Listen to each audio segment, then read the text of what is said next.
Very very good morning to all of you. Justice play का जो narration है उसको हम लोग इससे पहले की क्लासेस में कंफर्म करते रहे हैं। कल की जो क्लास है वहाँ पर हम लोगों ने कंफर्म किया था कि विलियम फाल्डर जो है उसको पनिशमेंट मिल जाता है।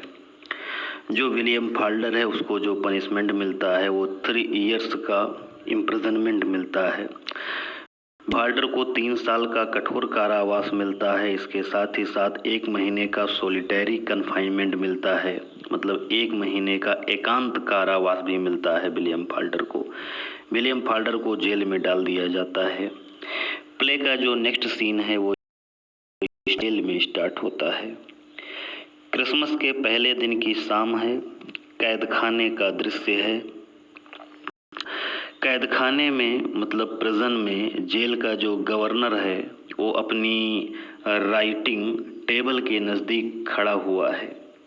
जेल का जो गवर्नर है जिसका नेम कैप्टन डैनसन है वो गवर्नर टेबल के पास में खड़ा हुआ है और गवर्नर के हाथ में धातु की एक छड़ है। गवर्नर जो है वो धातु की उस छड़ को बार बार पलट करके देख रहा है। गवर्नर से ही 2 कदम की दूरी पर तना खड़ा हुआ है चीफ वार्डर उडर। जो ये चीफ वार्डर उडर है वो प्रिजन का वार्डर है। चीफ वार्डर उडर जो है उसकी हाइट लंबी है, उसकी मूछें जो हैं वो सफ़ेद है और वो 60 वर्ष का एक जवान बुढ़ा है। उडर भी खड़ा हुआ है। उडर जो है वो बताता है गवर्नर से कि जो मोने नाम का कैदी है उसकी ये 4थी बार की हरकत है। जो ये मोने नाम का कैदी है वो धातु की बार बार छड़ बनाया करता है और मोने नाम का जो ये कैदी है उसका केवल एक ही उद्देश्य दिखाई पड़ता है कि वो किसी भी तरीके से इस जेल से भाग करके बाहर निकलना चाहता है। जो ये मोने है ये सेंध लगाने में, बर्गलिंग करने में बहुत ही ज़्यादा एक्सपर्ट है। इसके बाद में आगे चल कर के वो दूसरे कैदी की बातें करता है। कहता है कि उधर वो दूसरे नंबर का जो कैदी है ओकलेरी, जो ओकलेरी है वो तो हमेशा विंडो के पास में बैठा रहता है और वो विंडो को हमेशा बजाया करता है जैसे कि वो बाहर जाने की फिराक में हो। और उधर जो नेक्स्ट प्रिजनर है जिसका नाम है क्लिप्टन जो है वो एक फिलॉसफर के तरीके से दिखाई पड़ता है। गवर्नर कहता है कि अच्छा वो क्लिप्टन फिलॉसफर, आज मुझे उसकी आंखों का मुआयना भी करना है। तो इस तरीके से जो कि चीफ वार्डन है प्रिजन का वो और इसके साथ ही साथ जो गवर्नर है प्रिजन का, ये दोनों आपस में बातें कर रहे होते हैं। तब तक जो उडर है वो आकर के गवर्नर को सूचित करता है, कहता है कि आपसे कोई मिलना चाहता है। तो गवर्नर जो है वो उडर से कहता है कि उसको अंदर ले आओ। उडर जो है वो अपने साथ में लेकर के आता है रॉबर्ट कॉक्सन को लेकर के आता है। रॉबर्ट कॉक्सन वही जो कि सीनियर क्लर्क है लॉ फर्म में जहां पर विलियम फाल्डर भी काम करता था। उडर जो है वो अपने साथ में गवर्नर के सामने रॉबर्ट कॉक्सन को लेकर के आता है। रॉबर्ट कॉक्सन जो है उसको सिंपैथी है विलियम फाल्डर के लिए। रॉबर्ट कॉक्सन आता है और वो गवर्नर का अभिवादन करता है। रॉबर्ट कॉक्सन जो है वो गवर्नर से कहता है कि मेरा नाम रॉबर्ट कॉक्सन है और मैं उसी लॉ फर्म में काम करता हूँ जिस लॉ फर्म में विलियम फाल्डर काम करता था। तो यहाँ पर जो गवर्नर है वो कहता है बताइए मैं आपकी क्या सेवा कर सकता हूँ। 3007 नंबर का जो वो कैदी है उसके लिए मैं कौन सी सहायता कर सकता हूँ। तो यहाँ पर रॉबर्ट कॉक्सन कहता है कि विलियम फाल्डर की एक बहन है, एक सिस्टर है, वो आज मुझसे मिलने के लिए आई थी। विलियम फाल्डर की जो वो सिस्टर है उसका जो पति है वो विलियम फाल्डर से मिलने की इजाज़त नहीं देता है। रॉबर्ट कॉक्सन कहता है कि मुझे विलियम फाल्डर की सिस्टर से ही मालूम पड़ा है कि विलियम फाल्डर की एक सिस्टर और भी है जो कि पैरालाइज है, जो कि पूरी तरीके से अपाहिज है। रॉबर्ट कॉक्सन जो है वो मिलना चाहता है विलियम फाल्डर से, विलियम फाल्डर के बारे में जानना चाहता है रॉबर्ट कॉक्सन। गवर्नर जो है वो कहता है कि यहाँ पर जितने भी कैदी हैं उनका ध्यान रखा जाता है, लेकिन गवर्नर कहता है कि विलियम फाल्डर से मैं तुम्हारी मुलाकात रॉबर्ट कॉक्सन जी नहीं करा सकता हूँ। रॉबर्ट कॉक्सन जी, मैं आपकी मुलाकात विलियम फाल्डर से इसलिए नहीं करा सकता हूं क्योंकि विलियम फाल्डर जो है वो 1 मंथ के सॉलिटरी कन्फाइनमेंट पर है, 1 महीने के एकांतवास पर है और इस दौरान उसकी मुलाकात किसी से भी कराई नहीं जा सकती है। रॉबर्ट कॉक्सन जो है वो विलियम फाल्डर के स्वास्थ्य को लेकर के चिंतित है। तब जो ये गवर्नर है वो डॉक्टर को बुलाने का आदेश देता है और फिर इस तरीके से डॉक्टर को बुलाया जाता है। डॉक्टर साहब जो हैं उनका नाम एडवर्ड क्लीमेंट है और वो प्रिजन के डॉक्टर हैं। डॉक्टर साहब आते हैं और उनसे जो ये गवर्नर है वो कहता है कि 3007 जो कैदी है विलियम फाल्डर, उसके बारे में ये महानुभाव रॉबर्ट कॉक्सन जी हैं, वो कह रहे हैं कि वो स्वास्थ्य उसका ठीक नहीं। एडवर्ड क्लीमेंट कहता है कि मैं आज ही सारे कैदियों का निरीक्षण कर करके आया हूँ। विलियम फाल्डर जो है वो एकांतवास पर है, इसलिए थोड़ा बहुत उसके स्वास्थ्य पर प्रभाव दिखाई पड़ रहा है, लेकिन विलियम फाल्डर का स्वास्थ्य इतना भी ज़्यादा गड़बड़ नहीं है। एडवर्ड क्लीमेंट कहता है कि विलियम फाल्डर जो है वो एकांत में रह रहा है, इसलिए वो उलझा दिखाई पड़ता है, वो निराश दिखाई पड़ता है, बहुत ही परेशान दिखाई पड़ा करता है। रॉबर्ट कॉक्सन जो हैं वो गवर्नर से विलियम फाल्डर को रियायत देने के लिए कहते हैं और उसके बाद में चले जाते हैं। होता क्या है कि इस तरीके से धीरे धीरे विलियम फाल्डर को जेल में सफ़र करते हुए परेशान होते होते 2 साल बीत जाते हैं। 2 साल के बाद की बात होती है, विलियम फाल्डर जो है उसका व्यवहार जेल में अच्छा रहा, इसलिए विलियम फाल्डर को आज़ाद कर दिया जाता है, जेल से रिहा कर दिया जाता है। 2 साल के बाद की बात होती है, रॉबर्ट कॉक्सन जो है वो अपने कमरे में बैठा हुआ है। तब तक जो वो स्वीडिल जो ऑफिस का बॉय है, ऑफिस का लड़का है, अब वो बड़ा हो गया है। स्वीडिल के चेहरे पर मूछें निकल आई हैं। स्वीडिल जो है वो दफ्तर का काम अब अकेले कर रहा है, दफ्तर को ठीक ठाक कर रहा है। स्वीडिल आकर के रॉबर्ट कॉक्सन से कहता है कि रुथ हनीविल जो है वो एक बार फिर यहाँ पर आई है, उससे मिलना चाहती है। तो जो रॉबर्ट कॉक्सन होता है वो स्वीडिल से कहता है कि ठीक है, रुथ हनीविल को तुम अंदर ले आओ। स्वीडिल जो होता है वो रुथ हनीविल को अंदर लेकर के आता है और रुथ हनीविल से बातें करने लगता है। स्वीडिल जो है वो रुथ हनीविल से मानवता के बारे में टिप्पणी कर रहा होता है और स्वीडिल जो है वो एक बहुत ही अच्छा रिमार्क करता है। जो वो रिमार्क है वो एग्ज़ाम के पॉइंट ऑफ व्यू को करा भी होता है और रुथ हनीविल से कहता है कि जो अमीर लोग होते हैं वो गरीब लोगों को रौन देते हैं।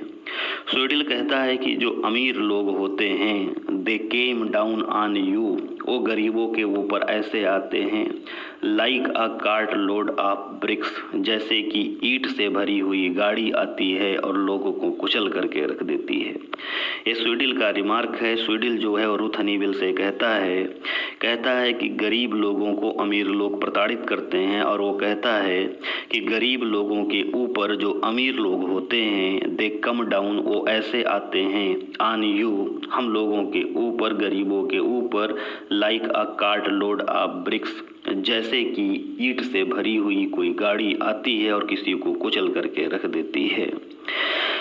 रुथ हनीविल से इस तरीके से स्वीडिल बात करता है। फिर रुथ हनीविल को लेकर के वो रॉबर्ट कॉक्सन के पास में आता है। रॉबर्ट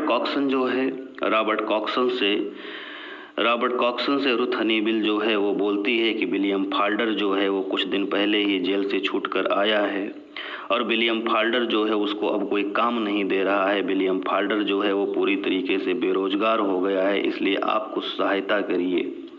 स्वीडिल जो होता है रुथ हनीविल के पास में खड़ा होता है तो रॉबर्ट कॉक्सन जो है वो एक बहुत ही अच्छी लाइन बोलता है। और रॉबर्ट कॉक्सन जो है वो कहता है, स्वीडिल से कहता है रॉबर्ट कॉक्सन कि when a man's down never hit him, जब कभी भी किसी पर्सन का बुरा वक्त चल रहा हो तो नेवर हिट हिम, तो कभी उसे परेशान तुम ना करो। फिर स्वीडिल वहाँ से चला जाता है। रॉबर्ट कॉक्सन जो है वो कहता है कि विलियम फाल्डर को तुम बुला लो, फिर मैं जेम्स हाउ वाल्टर हाउस से विलियम फाल्डर की नौकरी के बारे में बात करता हूँ। विलियम फाल्डर को बुला लिया जाता है।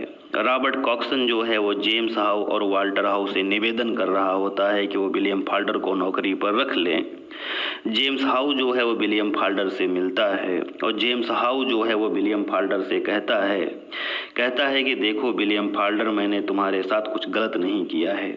जेम्स हाउ कहता है कि you can not play fast, तुम बहुत तेज़ी से खेल नहीं सकते हो, तुम बहुत तेज़ी से आगे नहीं बढ़ सकते हो।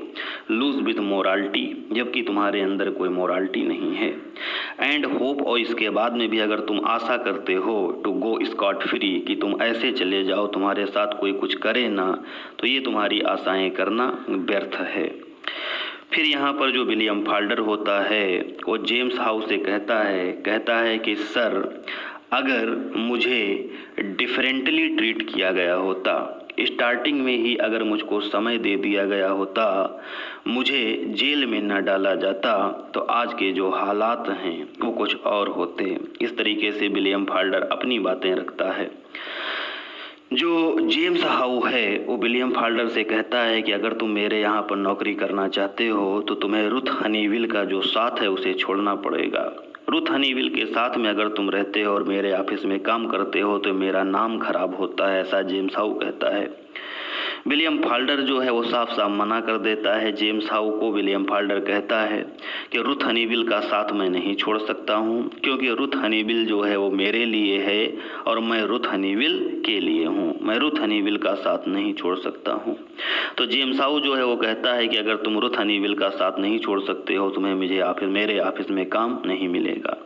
तब तक किसी के आने की आवाज़ सुनाई पड़ती है। रॉबर्ट कॉक्सन जो है वो अपने कमरे में विलियम फाल्डर को और रुथ हनीविल को भेज देता है और दरवाज़ा बंद कर देता है। वही स्कॉटलैंड का डिटेक्टिव विस्टर आता है जो फाल्डर को अरेस्ट करके लेकर गया आता है और कहता है कि मुझे यहाँ पर पता चला है कि विलियम फाल्डर कैदी जो है वो छुपा हुआ है। विस्टर कहता है कि विलियम फाल्डर को थाने में आकर के अपनी हाजिरी की रिपोर्ट करनी थी, लेकिन कई दिन हो गया है विलियम फाल्डर नहीं आया है। विस्टर कहता है 2-4 जगह पर नौकरी पाने के लिए विलियम फाल्डर ने अपना जाली नाम बताया है, अपनी पहचान गलत बतलाई है, तो ये जुर्म उसके ऊपर है, इसलिए विस्टर कहता है कि मैं उसको अरेस्ट करने के लिए आया हूँ। रॉबर्ट कॉक्सन जो है वो मना करते हैं कि यहाँ पर विलियम फाल्डर नहीं है, जेम्स हाउ ही मना करते हैं, लेकिन जो विस्टर होता है वो रॉबर्ट कॉक्सन के कमरे में घुस जाता है। थोड़ी देर के बाद में चिल्लाने की आवाज़ें आती हैं। विस्टर जो है वो विलियम फाल्डर को अपने बाहों में दबाए हुए है और वो उसको खींच रहा है, उसको घसीट रहा है। विलियम फाल्डर को घसीटते घसीटते जीने से, पत्थर के जीने से वो नीचे आ रहा है। तब तक धड़ाम की आवाज़ होती है, जार से कुछ टकराता है और विस्टर बड़ी तेज़ी से चिल्लाता है। रुथ हनीविल जो होती है वो बेहोश हो जाती है। थोड़ी देर के बाद में स्वीडिल और विस्टर जो है वो दोनों विलियम फाल्डर को अपने कंधे पर लेकर के वापस आते हैं और बताते हैं कि विलियम फाल्डर ने छत पर से छलांग लगा दी। रुथ हनीविल जो होती है उसकी आंखें खुलती है, डॉक्टर को बुलाया जाता है। रुथ हनीविल चिल्लाने लगती है और कहती है कि हाय, विलियम फाल्डर मर गया। रॉबर्ट कॉक्सन जो है वो बहुत ज़्यादा दुखी हो जाता है। रॉबर्ट कॉक्सन जो है वो रुथ हनीविल को सांत्वना देने लगता है और रॉबर्ट कॉक्सन जो है वो रुथ हनीविल से कहता है कि अब उसे कोई भी छू नहीं पाएगा, अब विलियम फाल्डर को कोई भी छू नहीं सकता है, अब वह सदा के लिए प्रभु ईसा मसीह जीसस क्राइस्ट की गोद में सुरक्षित हो गया है। इस तरीके से जस्टिस प्ले जो है वो ख़त्म हो जाता है और जस्टिस प्ले जो है विलियम फाल्डर की डेथ के साथ में ख़त्म हो जाता है। इस तरीके से जो मर्सीलेस कानून है, जो मर्सीलेस लॉ है, उसकी वजह से विलियम फाल्डर की डेथ होती है। तो जस्टिस प्ले का नरेशन आज मैंने कंप्लीट कर दिया है। यहाँ पर जो इम्पॉर्टेंट लाइंस हैं वो भी मैंने कवर कर दिए हैं। आज जस्टिस प्ले कंप्लीट होता है। जस्टिस प्ले का जो कैरेक्टराइजेशन है, उसका जो नोट्स है, वो मैं आप लोगों को ग्रुप पर सेंड कर दूंगा। अगर आपको कोई प्रॉब्लम होती है तो आप क्वेश्चन पुटअप कर सकते हैं। So thank you very much to all of you.